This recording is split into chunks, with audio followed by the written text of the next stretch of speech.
Cube Radio.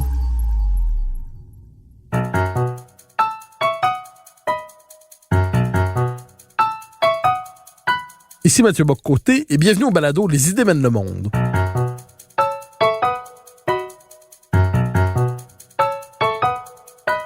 Nous chercherons à comprendre, à travers le regard des intellectuels, les grands débats qui façonnent notre monde.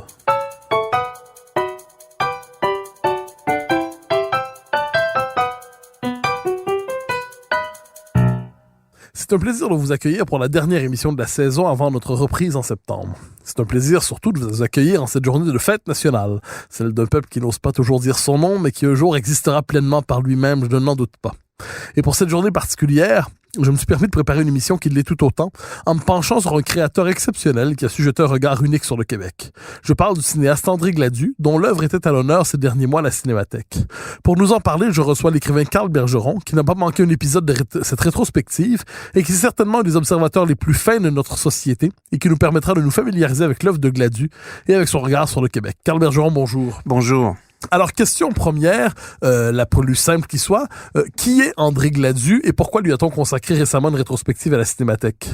Alors, André Gladu est un cinéaste, bien sûr, un producteur. Il a fait sa carrière en grande partie à l'Office national du film. Je dirais que c'est un héritier du cinéma direct, donc le cinéma initié par les pionniers, Pierre Perrault, Michel Brault et compagnie.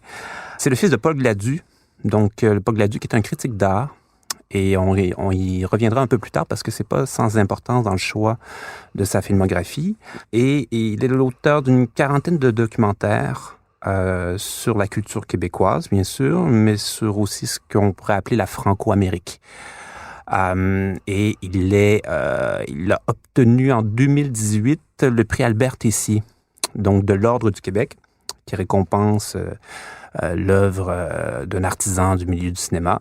Donc, à cette occasion, la Cinémathèque lui a consacré, comme je crois que c'est désormais la coutume d'ailleurs, la Cinémathèque lui a consacré une rétrospective de janvier à avril 2019. Alors, une œuvre qui plonge donc dans la condition québécoise, qui cherche à la comprendre de l'intérieur, qui s'intéresse au visage de la tradition à bien des égards, mais vous nous dites qu'il embrasse aussi l'ensemble de l'expérience française en Amérique. Deux expériences contrastées. Au Québec, expérience majoritaire, expérience nationale à part entière. Ailleurs, expérience minoritaire, souvent condamnée à l'existence résiduelle. Vous vous êtes plongé dans l'œuvre de Gladu. De quelle manière embrasse-t-il d'un même regard le Québec et la Franco-Amérique? Je dirais que il y aurait plusieurs nuances à faire dans la mesure où... Bon, alors, il y a deux pôles, c'est vrai. Il y a le pôle continental, donc la Franco-Amérique. La mémoire de l'Amérique française. Franco-amérindienne, je dirais dans ce cas-ci, parce que bon, ça regroupe à la fois, chez Gladu, ça regroupe l'Acadie, ça regroupe les Métis, donc du Nord-Ouest, ça regroupe les Cajuns, donc les descendants finalement des Acadiens, qui sont installés en Louisiane. Donc ça désigne l'ensemble des... ça désigne aussi les créoles, donc ceux qui se sont métissés dans le creuset de la Louisiane. Donc ça désigne beaucoup de courants souterrains, beaucoup d'influences, mais qui ont pour point commun l'expérience d'une autre Amérique. Donc, c'est surtout là-dessus que je ferais le parallèle, si on veut, avec le Québec. Il y a comme une rencontre dans son œuvre entre la mémoire québécoise et la mémoire continentale francophone. Et c'est ce qui le rend si intéressant, parce que il ne pose pas l'une contre l'autre, si je peux dire. Pour lui, ce sont deux compléments dynamiques.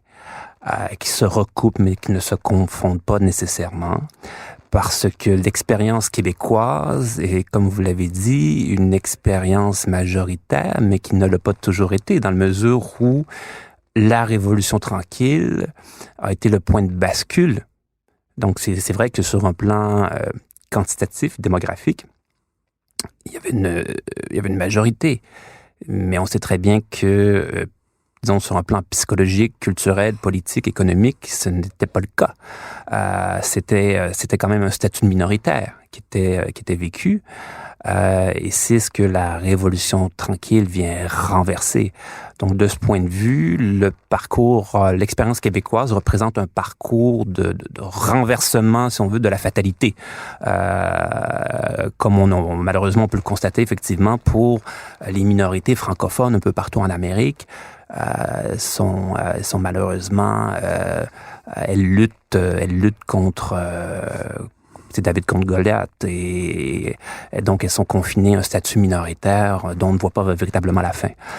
Alors, vous avez dit une chose assez intéressante. Je vous dis mémoire de l'Amérique française, vous me répondez mémoire franco-amérindienne, et plus largement mémoire métissée. Mm-hmm. Est-ce qu'on peut dire que l'œuvre de Gladu nous montre que l'Amérique française ne s'est maintenue, à tout le moins à travers certains folklores, qu'en se métissant? C'est-à-dire en Louisiane et plus largement aux États-Unis, souvent la mémoire de l'Amérique française était portée quelquefois par des populations minoritaires qui n'étaient pas dans le grand récit WASP, par définition, voilà, et exactement. dont on dit des Amérindiens, des populations noires quelquefois. Je crois qu'il y a un film sur les Marrons, si je ne me trompe pas. Oui, très bon. Donc, très bon une œuvre qui les Amérindiens dans l'est dans l'ouest du Canada. Donc, l'Amérique française, à l'extérieur du Québec, s'est poursuivie à travers ces nombreux métissages. Est-ce que cette description vous semble à peu près exacte du regard de Gladu sur l'histoire de l'Amérique française après la conquête? Oui, c'est poursuivi, mais je dirais plus que ça, c'est-à-dire elle s'est transformée, parce que là, il y a quelque chose de totalement nouveau, finalement, qui naît dans ce ciblage. Donc, ce qu'on appelle l'Amérique française, finalement, s'éloigne dans la mesure où il y a comme un détachement. Un détachement qui se fait aussi dans l'histoire de la Nouvelle-France, c'est-à-dire l'identité canadienne ou canadienne se détache effectivement, disons, de l'imaginaire strictement français.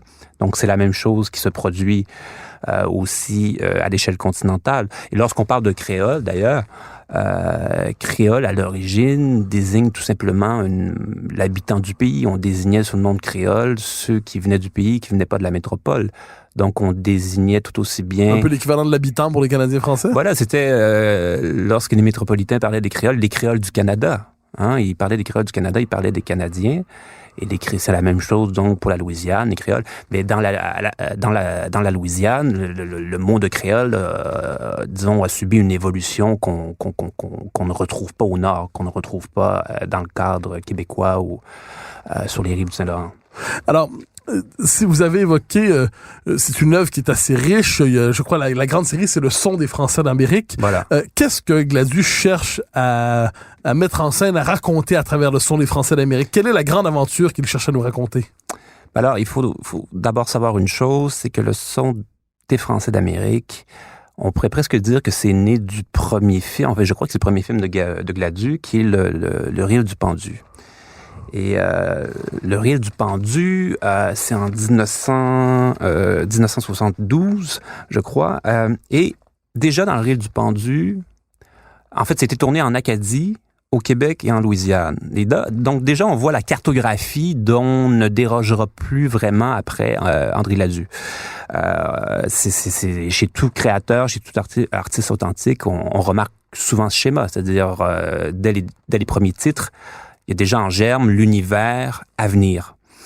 Et le Rire du pendu, qu'est-ce que c'est? C'est que ça raconte comment une légende, hein, du folklore canadien-français, s'est transmise de façon très mystérieuse, souterraine, par la voie de la culture orale, la culture populaire, s'est transmise durant près de 200 ans.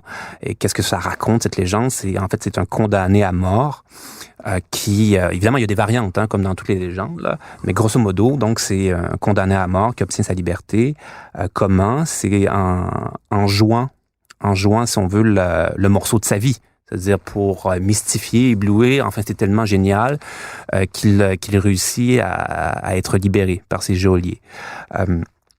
Et ce qui est intéressant aussi, qu'il y a des variantes, bien sûr, mais dans une des variantes, c'est que le violon sur lequel il joue, c'est un violon désaccordé.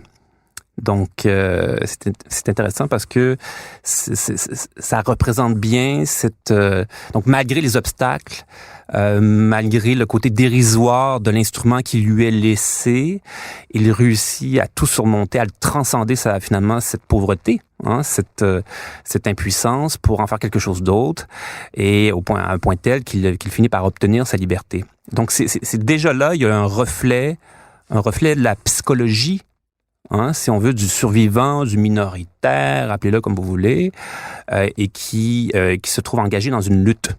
Hein? Et donc, c'est tout cet imaginaire de la lutte, de la résistance, de l'esprit de résistance qui est mis en scène ensuite dans le son des Français d'Amérique. Et le son des Français d'Amérique, c'est quand même toute une aventure. C'est 27 épisodes de 30 minutes qui ont été co-réalisés avec Michel Brault. L'idée originale vient d'André Ladu, mais le projet a été fait en partenariat avec Michel Brault. Et donc, finalement, le son des Français d'Amérique est une fresque, si on veut. C'est la culture orale, la culture musicale populaire, érigée au statut de fresque. Culture orale pour une raison particulière plutôt que culture littéraire? Ben, pour des raisons évidentes, c'est-à-dire que beaucoup de ces gens avaient pas bénéficié nécessairement d'une éducation. Souvent, ils étaient illettrés. Enfin, leur langage, c'était celui-là. D'ailleurs, à la Cinémathèque, une dame André Ladu avait déposé de la documentation pour les archives et tout, et il montrait les contrats qu'il avait signés tout au long du tournage du Son des Français d'Amérique, donc avec les participants, les gens qui participaient au documentaire. Et parfois, il y avait des gens qui signaient avec un X, hein, donc à la manière des analphabètes et tout. Donc, c'est très, très émouvant, très beau. Donc, c'était leur principale voie d'expression. C'était la culture orale, la musique populaire. Leur instrument était leur langage, mais aussi ce qu'ils faisaient passer à travers cet instrument, c'est-à-dire une expérience vécue, mais aussi il y avait le langage du corps. Ils se sont beaucoup servis de leur corps, hein, non seulement de leur instrument, donc le violon, l'accordéon, l'harmonica, mais ils se servaient aussi de leur corps. Donc, ils se servaient de leurs jambes, bien sûr, hein, ils giguaient, ils servaient de leurs pieds, hein, pour marquer le rythme, pour ajouter à leur composition. Ils servaient de la bouche, de la langue, ils faisaient toutes sortes de bruits pour marquer le rythme aussi. Parfois, ils n'avaient aucun instrument à leur portée, hein, donc tout passait par la bouche, tout passait par une sorte de scansion, et puis ça donne des résultats assez étonnants dans le Son des Français d'Amérique, là, quand on voit des Acadiens qui peuvent vous entonner tout un morceau. C'est quand même là... Il y a quelque chose qui témoigne de cette résilience. Alors, 27 films, le Son des Français d'Amérique, certains d'entre eux doivent se distinguer particulièrement. Je dis que chacun est intéressant, mais certains se distinguent particulièrement. Est-ce que certains d'entre eux vous viennent en tête d'une manière ou de l'autre? Ben, c'est parce que la série est divisée en plusieurs parties. Donc, le son des Acadiens, le son des Cajuns. Donc, par exemple, dans le son des Cajuns, vous allez retrouver, 4 ou 5 titres. Mais je peux en citer quelques-uns. Je me suis très bien, il y en a un qui m'a beaucoup surpris et ému, c'est l'épisode qui s'intitule Réveil, qui m'enseigne notamment Zachary Richard, mais très jeune. Donc, on est en 1976. Et c'est très surprenant que de voir, Zachary Richard ainsi, parce que moi je l'avais connu comme beaucoup plus tard, et une sorte de, je le dis de façon pas du tout péjorative, mais une forme de candeur, mais on sent bien qu'il y a une profondeur derrière. Et Zachary Richard se met à raconter la situation finalement qui est la sienne à l'époque, donc des années 70. Et là, il parle de ses ancêtres. Donc, il dit pour lui, moi, mes grands-parents, par exemple, il y avait personne qui parlait anglais. Hein? Tout le monde parlait français, mais c'est à partir de la génération de son père que ça commençait à changer. C'est-à-dire une obligation par l'État. Il y a eu le système d'éducation publique qui a été mis en place et c'est un instrument d'assimilation des Cajuns. Donc, on les obligeait à parler anglais et à l'école, ils étaient humiliés, ils étaient même battus, c'est-à-dire fouettés s'ils parlaient le français. Et c'est comme ça que progressivement, le français, qui relève tout simplement d'un état naturel, est devenu une source de honte, hein. Donc, c'était métabolisé comme une source de honte chez les Cajuns. Donc, et Zachary Richard dit très bien, à un certain moment dans cet épisode, il dit, moi, j'allais à l'école, c'est ça, 90%, on était des Acadiens, puis bon, ça parle anglais. Hein. Et déjà, c'était déjà fait d'une certaine manière. Donc, c'est un épisode qui m'a beaucoup marqué. Ouais. Mais évidemment, Zachary Richard, étant donné sa vocation de poète, de musicien, est l'homme de la mémoire. Et l'homme de la mémoire. Et on retrouve ça souvent dans les films de Gladue, le poète comme l'homme de la mémoire et l'homme du carrefour, l'homme celui qui est au centre de tout et finalement qui a la mission de témoigner. Hein, le poète comme témoin. Donc cet épisode m'a beaucoup marqué. Il y en a d'autres aussi que je pourrais citer. Le Rire des ouvriers. Très intéressant, c'est trois hommes. Il y en a un qui est chauffeur d'autobus scolaire, tout simplement. Les deux autres sont des travailleurs de la construction, mais ils se rassemblent les trois pour faire de la musique, pour faire ce pourquoi ils sont nés d'une certaine manière. Une vocation entravée? Absolument, et c'est tragique parce que lorsqu'on observe, par exemple, le chauffeur d'autobus scolaire, il se fait poser la question, il dit, est-ce que tu ferais ça toujours, c'est-à-dire sur une base quotidienne? Il dit, oui, bien sûr, évidemment. Si je pouvais me libérer de ce travail de chauffeur d'autobus, je jouerais toujours de la musique. Et on voit très bien, il y a un plan, à un certain moment, où on le voit jouer, je pense que c'est de l'harmonica. Et là, l'homme, voilà un homme qui est en train de se transcender, manifestement, qui est en train on le voit, qui est totalement abandonné, livré à son instrument, livré à ce qu'il porte en lui. Et l'instant de ce morceau, cet homme n'est plus un homme ordinaire, c'est-à-dire il se transcende par la musique. Mais est-ce que quand on regarde cette série, parce qu'il se passe un peu partout en Amérique finalement, si je comprends bien, est-ce qu'on voit le portrait appelons ça d'un peuple, c'est peut-être pas le bon terme, mais oui, d'un peuple, disons. Oui, ben oui. Humilié, aliéné, épanoui néanmoins, quelle est l'impression qui se dégage? Est-ce qu'on est devant une population résiduelle du point de vue de l'histoire, c'est-à-dire une population, une forme de reste symbolique qui jamais ne disparaîtra, mais qui deviendra de plus en plus petit, de plus en plus insignifiant, ou est-ce qu'on est dans une culture néanmoins vivante malgré l'aliénation? Non, c'est une culture qui est profondément vivante et elle n'est pas un résidu, je dirais, dans la mesure où, en plus, c'est que le pôle québécois n'est pas encore brisé d'une certaine manière sur le plan de la logique, de la géopolitique continentale. La différence québécoise continue de tenir, continue à prétendre, finalement, orienter son destin selon un axe majoritaire. J'y reviendrai un peu plus tard parce que je crois qu'il y a quand même une responsabilité historique qui est dévolue au Québec sur ce plan. Donc culture profondément vivante, mais je dirais que l'impression première qui nous vient, enfin moi c'est l'impression que j'ai eue en visionnant Le Son des Français d'Amérique, c'est vraiment de retrouver comme des parents. Enfin c'est nous, c'est vraiment bien sûr il y a des différentes branches. Mais moi, par exemple, toute la série sur les Cajuns, ça me touche profondément. Là, moi, je me sens très proche de cette culture. Et pourtant, c'est un parcours historique qui est quand même indépendant, enfin différent, qui s'est détaché de celui du Québec. Mais je m'y retrouve de façon très naturelle. Donc, finalement, c'est différents miroirs. C'est comme un miroir brisé de l'Amérique, mais qui nous renvoie des reflets. Et aussi une sorte d'étrangeté étrangement familière. Donc c'est pour un Québécois, il y a quelque chose là-dedans d'émouvant et libérateur aussi, une profondeur en tout cas. Lorsqu'on passe à travers cette série, on gagne en profondeur. Quant à la nature de l'expérience historique, quant à la nature, en fait, de ce qui a été vécu profondément à l'intérieur de la conscience collective. Et par exemple, dans Le Rire des ouvriers, ce qui m'a marqué, la première réflexion qui m'est venue en voyant le visage de ces trois hommes, mais voilà, c'était comme trois types. Enfin, on peut trouver ça anecdotique, mais je trouve pas. C'est trois types physiques, je dirais, qui évoquent vraiment, c'est ça, trois types physiques canadiens-français, c'est-à-dire le bûcheron, littéralement, baraqué, enfin tout ce que vous voulez, avec en même temps une bonne bouille et tout, une sorte de bonhomie dans le visage, une candeur aussi, mais un géant, une sorte de géant, un bon géant. il y avait le grand sec, je pourrais dire.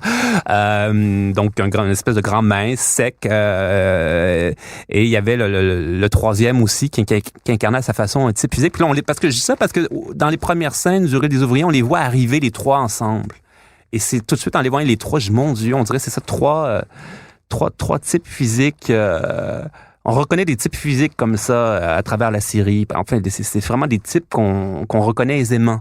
Alors, vous dites, il y a tout le pôle Amérique française ou Amérique franco-indienne d'une manière ou de l'autre. Donc, cette espèce d'expérience française qui s'est poursuivie, mais qui s'est transformée, qui s'est métamorphosée. Mais vous dites qu'il y a l'autre pôle, et Gladius s'y intéresse aussi, qui est le pôle québécois. Oui. C'est-à-dire là où l'histoire n'est pas condamnée à se poursuivre souterrainement, là où l'histoire passe encore par les canaux politiques, passe encore par les institutions, là où l'histoire n'est plus discrète et dissimulée, mais elle est assumée comme telle à la manière d'un projet politique. Quel regard Gladius porte sur le Québec?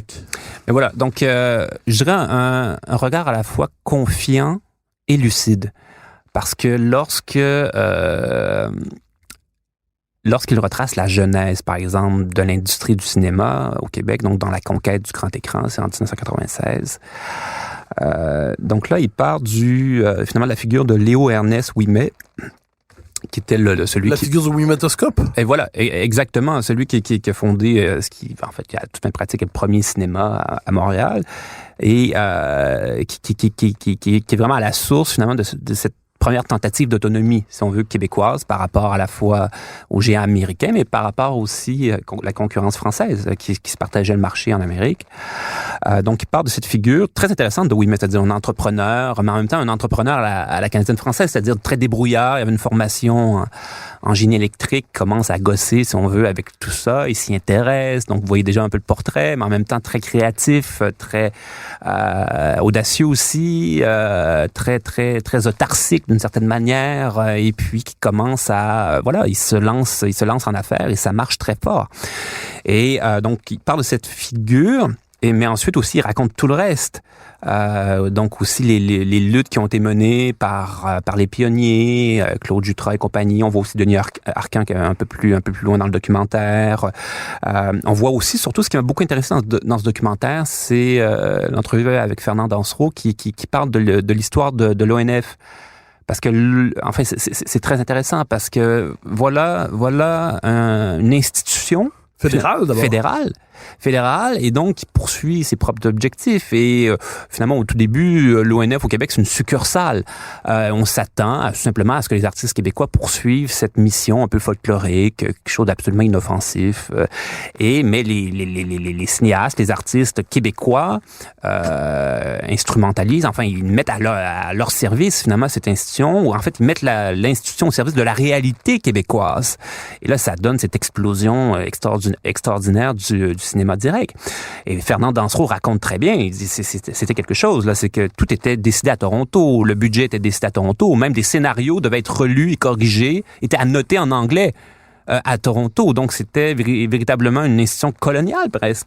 En fait, il y avait une logique coloniale qui était derrière, et ce que cette génération a fait, c'est d'abolir cette logique coloniale et d'adapter l'ONF à la réalité québécoise. Donc, ce que je veux dire par là, c'est que on voit ça tout au long dans la partie québécoise ou québécoise de Gladius. C'est cette résilience, mais cette précarité aussi. Donc, il y a un succès québécois qui est manifeste, mais à quel point c'est un succès qui part de loin et que rien n'est acquis. Non plus. Donc, conquête du grand écran, donc sur l'industrie du cinéma, mais il revient aussi sur des figures importantes de la culture québécoise. Marc-Aurèle Fortin, Alfred Pellan, il revient aussi sur la figure de Gaston Miron dans Les outils du poète. Et ce sont tous des pionniers aussi à leur façon. Pellan, pionnier de l'art moderne, donc qui est en lutte avec le clergé, l'institution de l'époque. Marc-Aurèle Fortin, au début du siècle, qui est en lutte aussi avec les préjugés de son milieu, qui doit s'exiler pour s'accomplir, pour s'épanouir. Gaston Miron, qui fonde presque, avec la génération des poètes de l'Hexagone, fonde littéralement la littérature québécoise, donc des fondateurs, des pionniers. Donc, toute cette entreprise débouche sur un succès. Donc, on est toujours sur ce capital encore aujourd'hui, au début du 21e siècle. Mais l'œuvre de Gladue nous rappelle à quel point ça reste finalement fragile. Enfin, il y a une responsabilité finalement qui nous est dévolue de poursuivre cette aventure, de l'adapter à notre contexte, à notre réalité. Mais c'est une culture donc qui a réussi son coup. Mais ce n'est pas figé dans le béton. C'est qu'il faut que tout simplement ceux qui suivent puissent enfin se reconnaître dans cet héritage et le transformer, le revisiter à leur manière. Et c'est comme ça que la culture québécoise pourra compter sur un avenir.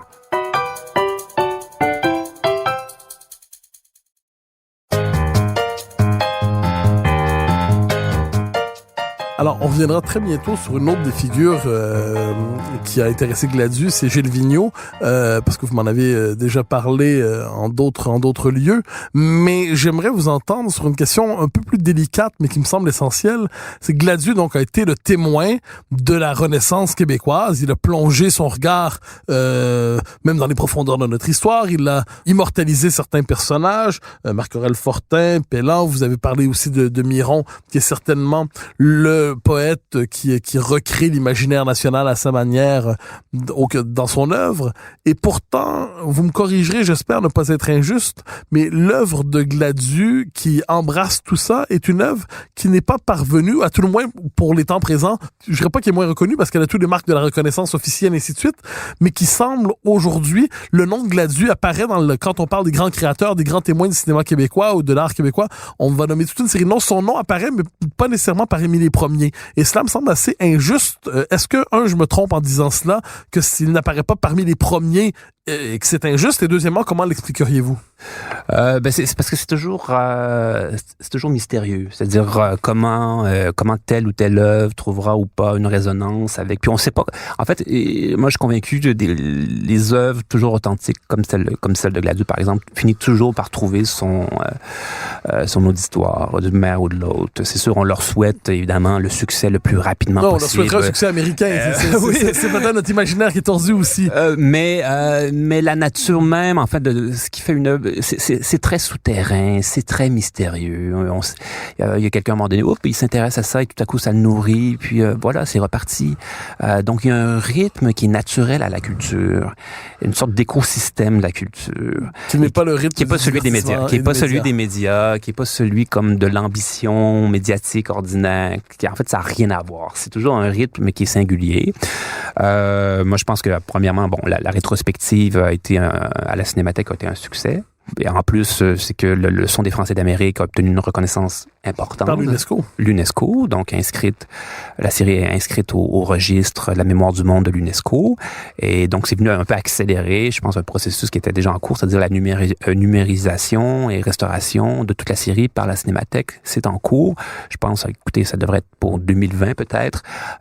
Donc, ça sera probablement l'occasion, une fois de plus, de revenir sur son œuvre, de la diffuser encore plus largement, pour un large public d'y accéder aussi. Donc, ça serait disponible sur Internet. Et de présenter Gladue comme, pour emprunter les mots d'un autre, comme un des grands interprètes de la condition québécoise? Absolument. Moi, ça ne fait aucun doute.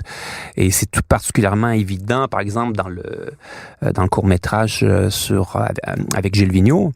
Et là, c'est très intéressant parce qu'il y a Jean-Claude Labrec aussi qui... Alors, donnez le titre de cette... Partager le rêve. Partager le rêve. Parce qu'on a eu l'occasion d'en parler dans la préparation de cette émission. C'est un des films importants de Gladue. À tout le moins, qui a été capable de saisir quelque chose d'essentiel chez Vigneault.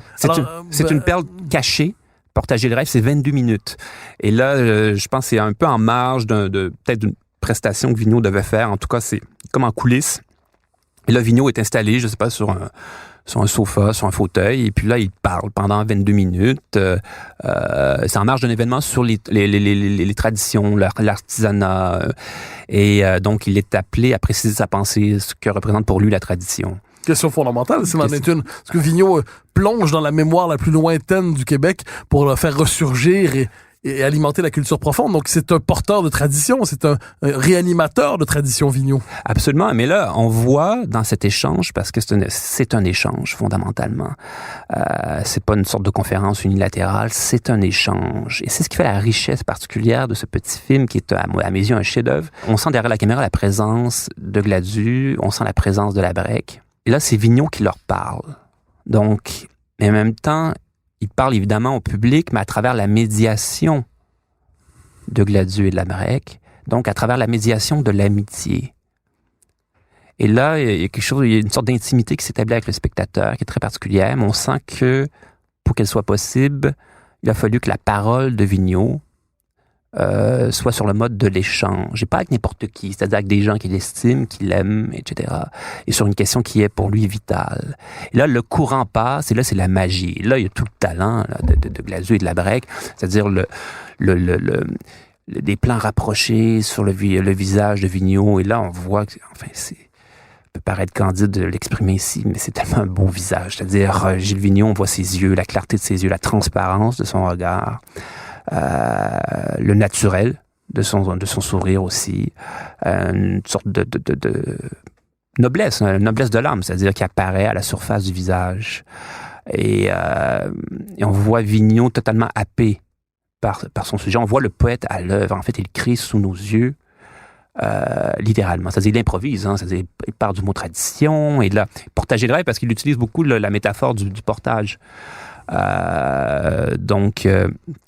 Transporter d'un endroit à l'autre, finalement, le canot portagé d'un lac à l'autre. Donc, il utilise aussi l'image des lacs, donc l'hydrographie du Québec.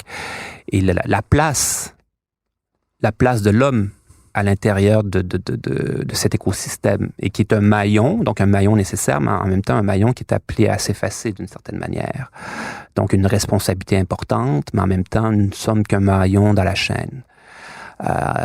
Et donc là, il y a toute la vision de Vigneault, une sorte d'anthropologie de l'homme québécois, homme chaleureux, courageux, mais en même temps anonyme. Donc, une sorte de courage anonyme de l'homme québécois. Et là, on sent toute l'affection, bien sûr, de Vigneault pour le Québec et pour les Québécois. Et une affection qui était tout aussi bien, qui était naturelle aussi chez André Gladieux et Jean-Claude Labrec. J'aimerais prendre peut-être 2 minutes, ouvrir une parenthèse, peut-être pour rendre hommage à Jean-Claude Labrec, parce qu'il vient de nous quitter, bien sûr. Donc, on a eu la chance, lors de la rétrospective, de voir Jean-Claude Labrec. C'était peut-être au mois de mars. Enfin, c'était lors de la projection de Portager le rêve. Donc, on se doutait pas de ce qui allait venir, mais enfin, c'est sûr que c'était un homme qui était vieilli. Donc là, il a témoigné de son travail. C'est très beau la façon dont il en parlait. Il a parlé de son travail. Il y avait beaucoup de simplicité. Il y avait une très grande douceur, très grande sensibilité chez Jean-Claude Labrec. Il y avait dans ses paroles presque, enfin, ça avait une valeur presque de testament, dans la mesure où il nous confiait son sentiment profond, c'est-à-dire par rapport à ce qu'il a fait tout au long de sa vie, et ce qui l'a guidé principalement, au fond, c'est l'admiration. C'est-à-dire, il admirait Gilles Vigneault. Il admirait tous les gens, enfin, quand il a consacré, Jean-Claude Labrec a consacré des documentaires à toutes sortes d'aspects de la culture québécoise. Il a été un grand témoin. Jean-Claude Labrec est aussi le témoin du 24 juillet 67, c'est-à-dire le Québec libre. C'est lui qui a suivi le général de Québec. C'est un sujet qui me tient à cœur, Mathieu. Et c'est un témoin de ça, témoin de la nuit de la poésie. Donc, en 1970, 1980, des très beaux documentaires aussi sur des poètes, sur Marie Huguet. C'est formidable, un documentaire que je recommande à tout le monde. C'est Marie Huguet qui est une poète qui est morte prématurément dans la vingtaine, mais qui avait un talent fou. Et Labrec la filme de façon très très simple, et c'est un morceau important de sa filmographie. Donc il y a beaucoup de travaillé avec André Gladieux, et je voulais simplement dire que c'était une grâce de pouvoir parler comme ça à Jean-Claude Labrec récemment, juste après sa disparition. C'est un partage simple, mais essentiel que j'oublierai pas de sitôt. Carl Bergeron, je vous entends parler de Gladieux, je vous entends parler de Vigneault, je vous entends parler de Miron, je vous entends parler de tous ces hommes ces hommes et ces femmes qui ont fait un travail absolument remarquable, je dirais, d'exploration de la condition québécoise, de l'homme québécois. C'est-à-dire l'homme au sens large, c'est-à-dire ils ont compris l'émergence de l'homme québécois, c'est-à-dire qui était encore marqué par l'homme canadien-français, mais qui s'émancipait véritablement avec la Révolution tranquille. Une part de lui redressait le dos, redressait l'échine. Ils ont accumulé un savoir très particulier, je crois, sur notre condition collective, sur notre culture. essentiellement parce qu'ils ont plongé dans cette culture plutôt que de se contenter d'avoir sur elle un regard de surface.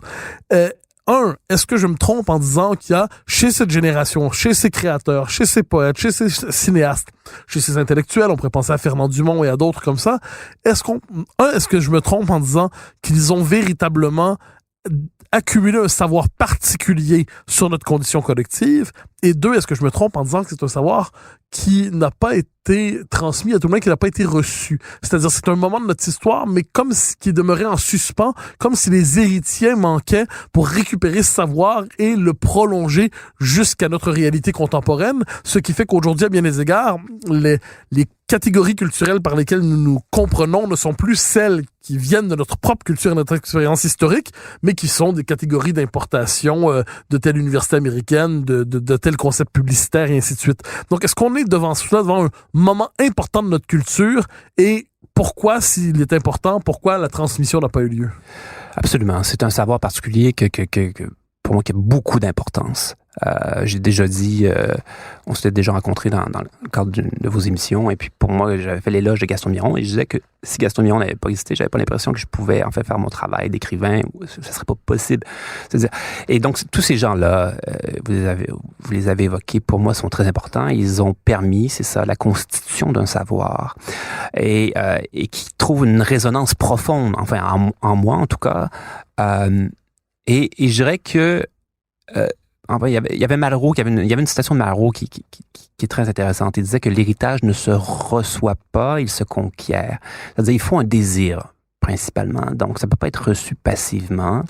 Enfin, un héritage peut être reçu passivement, mais ça va rien donner d'extraordinaire. Pour que ça donne quelque chose de beaucoup plus fort, il faut un désir.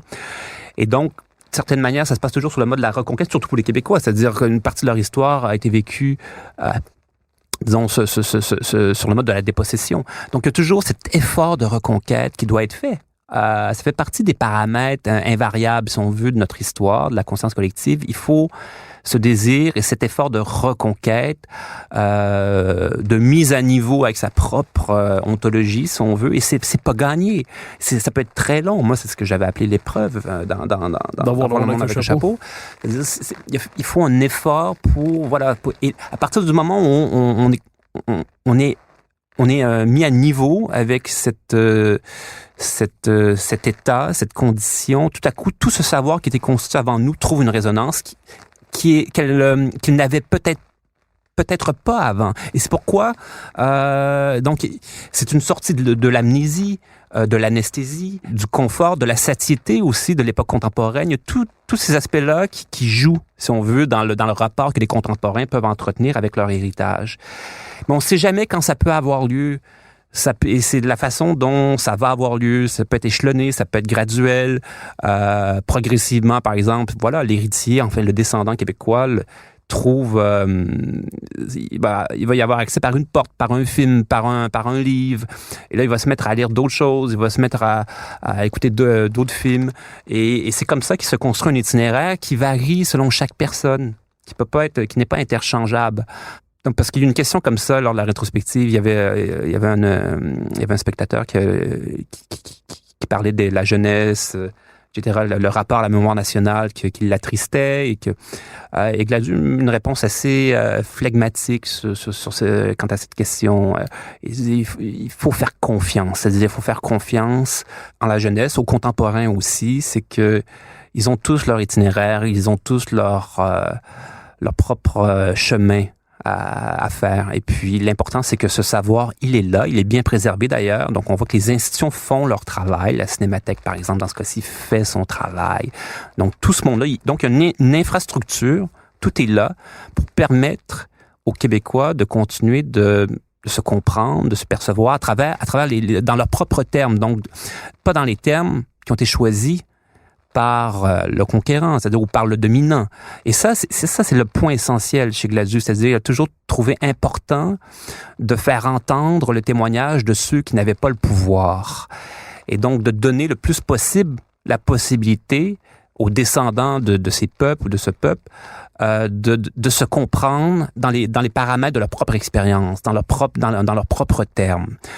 pour ne pas reconduire d'une génération à l'autre l'expérience pénible de l'aliénation, de la dépossession, de l'errance identitaire. Donc, un savoir qui est constitué. Gladue, assurément, fait partie de ceux qui ont contribué le plus fortement à constituer ce savoir. Alors, Carl Bergeron, je vous remercie infiniment pour votre présence aujourd'hui aux Idées mènent le monde. Et chers auditeurs, je nous permets de vous souhaiter à nouveau une excellente fête nationale, qu'elle soit bonne pour chacun d'entre nous et nous redonne un désir de Québec et pourquoi pas un désir d'indépendance et au plaisir de se retrouver au mois de septembre pour la nouvelle saison des Idées mènent le monde. Merci encore. Merci.